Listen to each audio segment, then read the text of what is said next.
సుందరి జోడు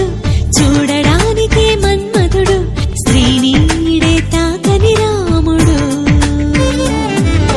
జాజి మల్లిని జతగాడు కోటి